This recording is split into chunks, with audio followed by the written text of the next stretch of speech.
అప్పుడు ఆకాశం నుండి ఒక స్వరం వస్తుంది, ఇదిగో నా ప్రియ కుమారుడు. అది నేను చెప్తాను సార్, దానికి వస్తాను. ఇదిగో నీ ప్రియ కుమారుడు అని ఒక కేక వస్తుంది. ఇప్పుడు అక్కడ ఉన్న వాళ్ళందరూ జనాలు అంటే గలిలే వాళ్ళంతా అక్కడ ఉండి వింటారు సార్ వాళ్ళు. అంటే ఇప్పుడు అక్కడ యేసు తీసుకుంటుండే కదా బాప్టిజం, ఏసే తీసుకున్నప్పుడు మేము అంటే మామూలు మనుషులు మేము ఎందుకు తీసుకోలేము? మాకేమైతుంది? మేము అన్ని ఒప్పుకొని బాప్టిజం తీసుకుంటే మాకు కానీ మోక్షం వస్తుంది అనేసి వాళ్ళ నమ్మకంతో మాదిరికరంగా ఉండాలని ఏసు తీసుకుంటుంది సార్. అంతేగాని ఏదో పాపం మాదిరికరంగా ఉండాలి కదా సార్. ఇప్పుడు నువ్వు తీసుకోకపోతే ఇక మేము ఎట్లా చేస్తుంది సార్ అన్నట్లుగా, అంటే మామూలుగా చెప్తున్నా సార్, నువ్వు తీసుకుంటేనే కదా మేము చేసేది అన్నట్లుగా. కాబట్టి మాదిరికరంగా ఉండాలని యేసుక్రీస్తు బాప్టిజం తీసుకునే తప్ప వేరే ఉద్దేశంతో కాదు. అది సార్, దేవుడు మంచిగా పవిత్రంగా పుట్టింది సార్, అంతే. మాదిరికరంగా ఉండాలి అందరూ అనేసి తీసుకుంటారు అక్కడ. సరే, ఇప్పుడు మీరు చెప్పినటువంటి అదే యేసు ప్రభు ఓకే ఎన్ని సంవత్సరాలు ఈ బైబిల్లో కానివ్వండి ఈ భూమి మీద కానివ్వండి ఉండటం జరిగింది? ఓకే సార్, బైబిల్ అంటే ప్రకారం అయితే 33.5 years అని ఉంది సార్ పర్ఫెక్ట్గా. అంటే 33.5 years అని బైబిల్లో లేదు, కానీ చిన్నతనంలో బాల్యంలో వెళ్ళిపోయింది సార్, కబర్నహూము పట్టణంకి వెళ్ళిపోయిండు. అక్కడ నుంచి 30 years దాకా కార్పెంటర్ పని చేసుకుంటూ వచ్చిండు. అక్కడ కార్పెంటర్ పని చేశారని చెప్పి బైబిల్ ఉందండి?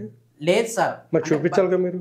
అంటే కార్పెంటర్ అంటే అంటే ఎట్లా సార్, వృత్తి చేసినా ఉంది కానీ చూపించాలి కదా మీరు. చూపించండి.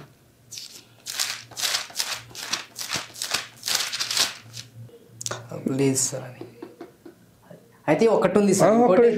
ఓకే ఓకే చెప్పండి. అంటే బైబిల్ ముందు ఉంది అన్నారు, ఇప్పుడు లేదు.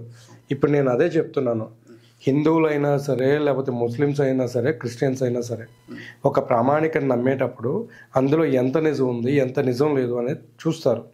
అదేవిధంగా ఇప్పుడు మీరు చెప్పేది మీకే నమ్మకం సరిగ్గా లేదు, మీరు ఉంది అని చెప్పేసి ఇప్పుడు దా సెర్చ్ చేశారు. అంటే నేను సెర్చ్ చేశారు, దొరికిందా? లేదు. ఇప్పుడు నేను అడిగే క్వశ్చన్ ఇంకొకటి ఏంటంటే, ముందు ఇప్పుడు నేను అడిగిన క్వశ్చన్కే రిలేటెడ్ ఇది.